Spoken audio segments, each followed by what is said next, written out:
Sekarang kita nak tengok berapa mak belanja, bapak belanja, Kelly belanja dalam satu bulannya. Kita kena pivot table, kita kena highlight table ni. Kemudian kita pergi insert. Kemudian klik dekat pivot table ni. Lepas tu kita pilih from table range. Maksudnya table range yang kita dah pilih tadi.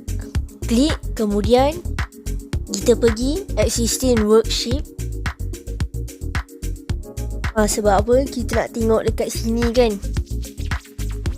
Sekarang klik OK.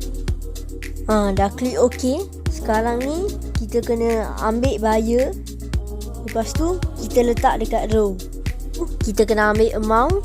Kita letak dekat value. Ambil amount, letak dekat value.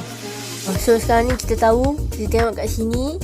Dalam bulan Januari, bapak belanja RM20, Kelly belanja RM270, mak belanja RM544.